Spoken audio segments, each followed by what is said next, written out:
पंचवर्षीय योजना या योजना आयोग।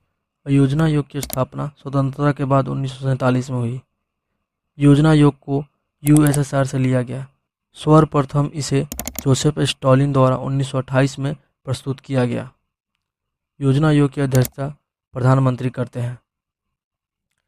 फर्स्ट पंचवर्षीय योजना 1 अप्रैल 1951 को लॉन्च किया गया था। इसे हेरोड डॉमर मॉडल पर आधारित किया गया था।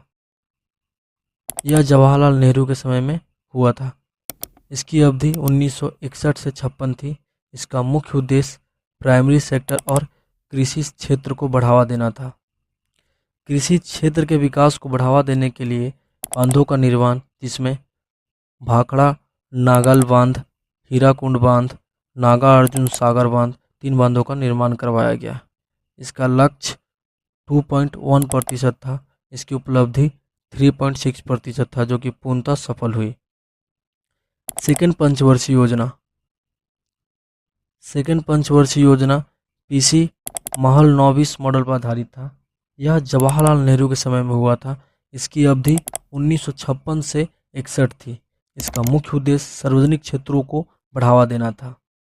तीव्र औद्योगिकरण, जिसमें औद्योगिक नीति संकल्प 1956, दूसरा IPR, Rourkela steel plant Orissa, Durgapur steel plant Paschim Bengal, Bhilai steel plant Chhattisgarh, यह सभी स्टील प्लांट बनवाए गए थे सेकेंड पंचवर्षीय योजना के दौरान।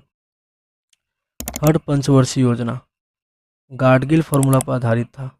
यह जवाहरलाल नेहरू और लाल बहादुर शास्त्री के समय पर हुआ था। इसकी अवधि 1961 से 66 थी।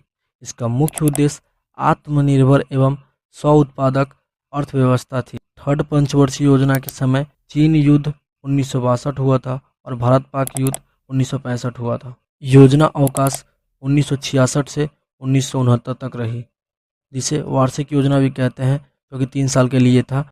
फोर्थ पंचवर्षीय योजना, जो कि गाडगिल फार्मूला और रुद एलन मॉडल पर आधारित था, यह इंदिरा गांधी के समय पर हुआ था।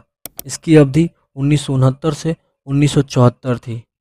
इसका मुख्य उद्देश्य स्थिरता के साथ विकास, आत्मनिर्भरता के उत्तरोत्तर उपलब्धियां, जिसमें परिवार नियोजन, 14 बैंकों का राष्ट्रीयकरण, भूमिगत परमाणु परीक्षण, स्माइलिंग बुद्धा इसी पंचवर्षीय योजना के तहत हुई थी।